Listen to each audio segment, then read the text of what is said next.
Hey everyone, Sam here. Welcome back to the channel. Today we're diving into a 2003 horror comedy movie called Monster Man. Get ready for some explosive cinema. In an old warehouse, an unknown man is tied to a bed with a sharp knife pointed at his eyes. However, the individual who arrested him prefers to use another method to attack him and starts turning a crank, which brings an iron crusher closer to his victim's head.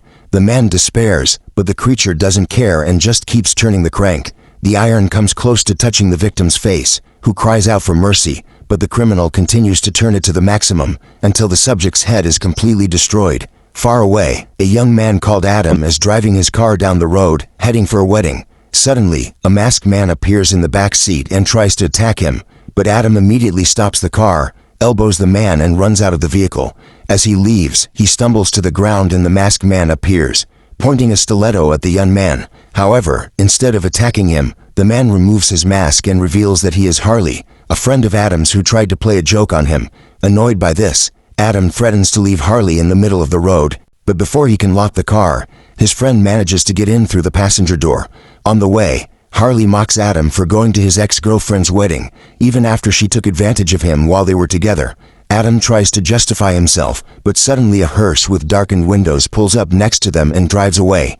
Despite this strange event, the two continue their journey and talk about the past. The conversation continues and Harley continues to make fun of his friend, including the fact that he writes down the mileage in his notebook, always carrying a pencil and a sharpener. However, the conversation is interrupted when they spot the body of a kitten in the middle of the road and Adam swerves to avoid hitting it.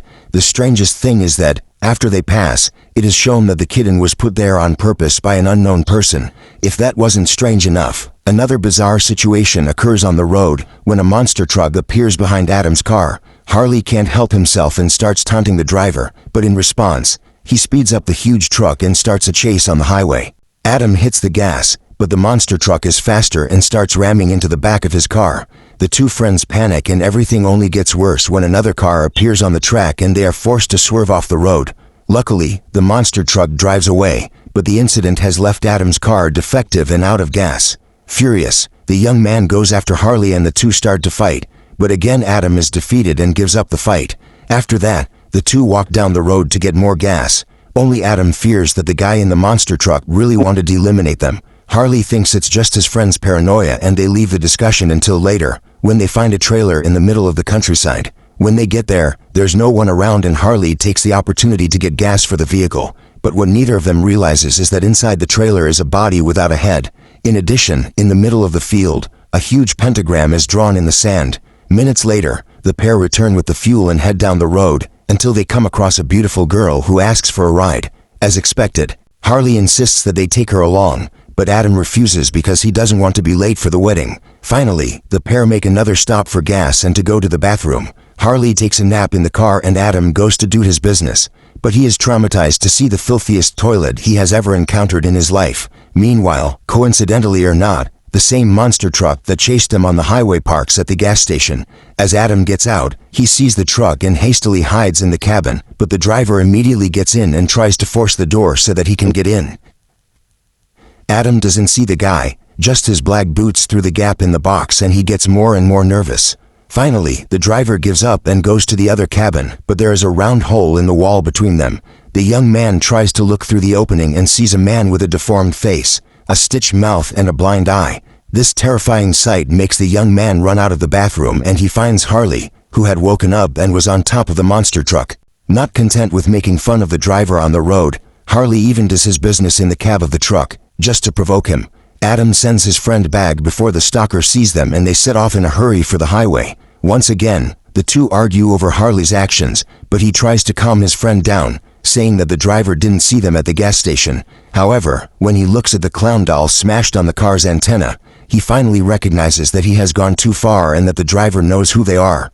Later, the two go to an inn for the night and find out on TV about the body and the pentagram around the trailer. This news only makes Adam more nervous, until the two finally fall asleep from the fatigue of the long day. Minutes later, the young man wakes up to feel something strange in his hand. He goes to see what it is and to his horror, he realizes that he was touching the body of the cat that was on the road. He throws the poor animal away and the cat ends up on top of Harley, who was dreaming of a romantic encounter. The problem is that in the dream, he was about to kiss the girl, but when he woke up, he realized he was kissing the lifeless body of the cat. The two friends leave the hotel in despair, without even having time to change their clothes, and set off on the road again. More strange things happen, and suddenly the car's tire goes flat in the middle of the road. Adam needs to change it as soon as possible, but Harley doesn't have the heart to get out of the car after what happened. However, he soon changes his mind when someone gets up from the passenger seat, leaving them both very frightened. However, the girl who was in the seat was the same girl who had hitchhiked on the road, called Sarah. The two friends decide to take her along, and she falls asleep on the way. The next morning, Harley says he thinks Sarah is very pretty and wants to be with her. But Adam thinks this is inappropriate, and the two argue again. Because of this, Adam loses control on the road, which causes the car to sway from side to side. Then Sarah wakes up and scolds them both for their immature attitude. She had heard the whole conversation and threatens to leave and get another ride, but the two apologize and insist that she come back. The girl accepts their apology and says she liked them, but to put an end to the arguments, she tests which of them is the best kisser. After the test, she chooses Adam, and so the trio continue their journey. Minutes later, they stop to rest, and Adam tries to get closer to Sarah, while Harley sleeps in the car. The girl shows that she likes him and says that she did the kiss test to teach Harley a lesson, as he was always putting his friend down. The girl decides to teach him another lesson, and while Harley is asleep, she takes a pen and writes an offensive word right in the middle of his forehead. After this prank, the three of them stop off at a bar and enjoy a few drinks, except for Adam, who orders a glass of milk. During the conversation, the young man notices something strange among the guys in the bar. All of them have had their arm or leg cut off, and he fears that this has something to do with the guy in the monster truck. Shortly afterwards, a guy comes over to their table and asks Sarah for a dance. The girl refuses, but the guy is insistent, so Adam tries to be brave in front of her and tells him to leave. But what he gets for it is an elbow in the chest, and he falls to the ground, all sore. Sarah doesn't like this one bit and kicks him right in the crotch. After this mess, the three of them go to sleep in an inn, with Harley going to the room alone, while Adam and Sarah go to another. There, the girl helps Adam tend to his wound and says she was impressed by his courage in the bar. The young man reveals that, despite going to his ex's wedding, he has grown very fond of Sarah. The feeling is reciprocated, and the two finally have a romantic moment, without Harley to get in the way. Sometime later, the couple enjoy the rest of the evening, until they hear desperate screams coming from outside. Sarah runs to see what's going on, followed by Adam and Harley. When they get there, the three of them find the same guy who got into a fight in the bar, screaming and dragging himself on the ground. Just then, the monster truck appears again, and its huge wheels run over the guy's legs, destroying them.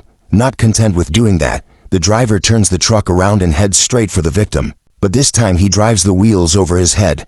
After this scene of horror, the trio flees the scene, and the next morning, they report everything to the local authorities. However, when the police get there, they don't find the victim's body, let alone the criminal. But the sheriff is furious that the three were joking and tells them to get out of there before he arrests them for it. The group continues along the road, but Adam takes a wrong turn and they end up in the middle of a forest. While he's looking at the map, one of the guys from the bar appears at the window and warns them not to stop there. In addition, he shows that on the hood of the car, a message has been written in blood that says, "You are next." He suspects that the person who did this was the same one who cut off his arm, and that he is known as a demon in the neighborhood because of his deformed face. The trio soon understand that he's talking about the guy in the monster truck and set off far into the forest. They finally reach a town, but the car is running out of gas, and on the way, they see several bizarre scarecrows in front of the houses. Even so, the only way is forward, and they stop at an old cottage facing a lake. There, the three of them grab a bite to eat, and while Sarah goes to get their order, Harley takes the opportunity to apologize for the way he acted towards Adam. His friend accepts his apology, and the girl soon brings their food to the table. However, when Adam takes his first bite, he feels something strange in the food, like a huge strand of hair. After removing it from his mouth, he realizes that the dish he ordered is actually made from human parts, and everyone rushes back to the car. Adam speeds as fast as he can to get out of town, but Harley is startled to see the body of the victim from the night before lying next to him in the back seat. Adam stops the car and everyone is shocked, but everything gets worse when, seconds later, the creature appears in its monster truck. Adam speeds down the road, but the monster truck is getting closer and closer to catching up with him. Adam continues to concentrate on the bends so as not to overturn the car. To Harley's misfortune, every time his friend swerves the car, he is thrown into the sinister body next to him.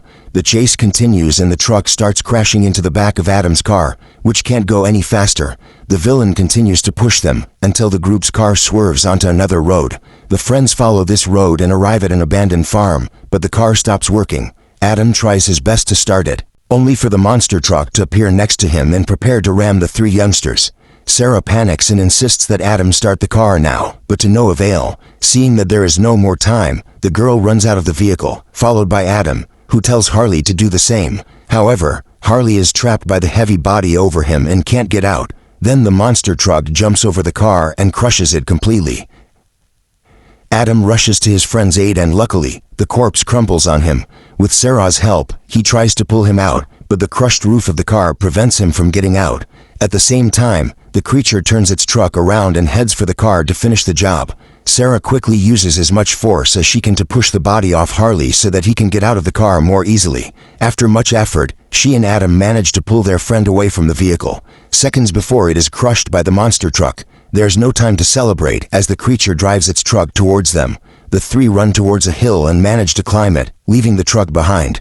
After that, they set off into a forest and believe they are safe, but soon after, the villain appears and throws Harley against a tree, leaving him unconscious. He then advances towards the couple and Adam asks Sarah to run away. Seeing his friend apparently lifeless, Adam becomes enraged and tries to confront the criminal, but he doesn't have enough strength and is forced to flee. Just then, Sarah runs into the forest, but is captured by the villain. Adam goes after her and finds the creature on a farm, with Sarah's screams being heard all over the place. The young man gathers up what courage he has left, takes a shovel he finds on the site and enters one of the houses, looking for the girl. Inside, he sees several pentagrams drawn on the wall and a destroyed body on the bed. Suddenly, the body opens its eyes and starts screaming for its brother Bob, who is none other than the creature. Adam runs away and enters a room, where he finally finds Sarah, who is tied to a chair. He helps her out of there, but the villain hears her screams and runs towards the couple.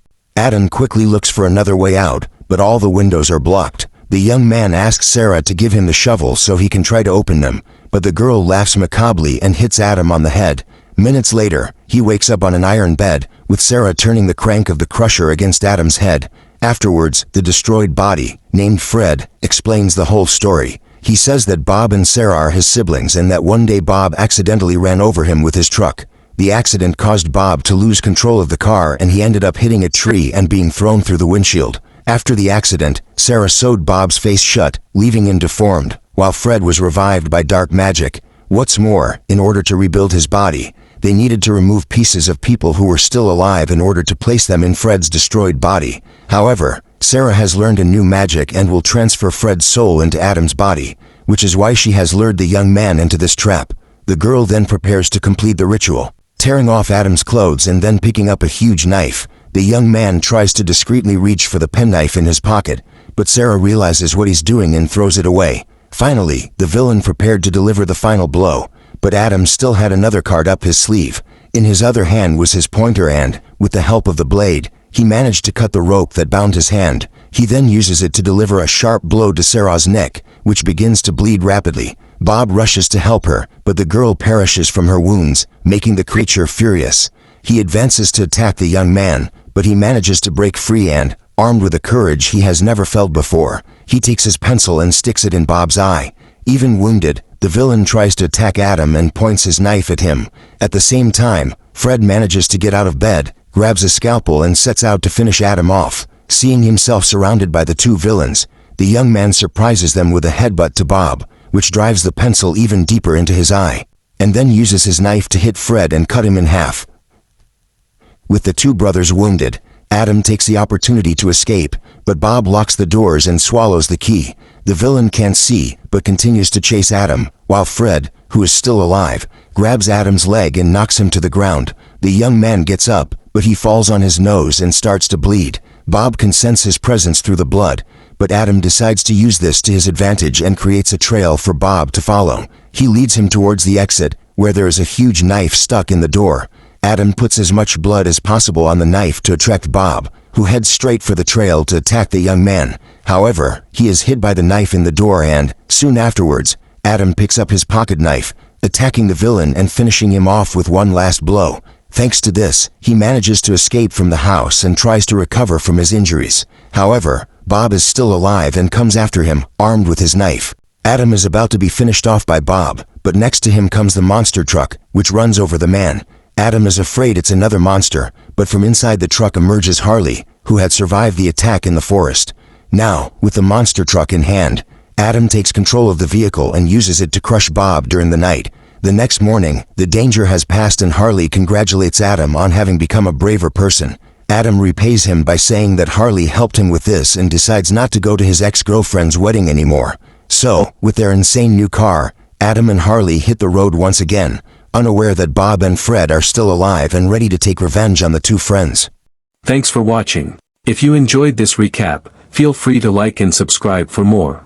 See you in the next one, it's gonna be a blast.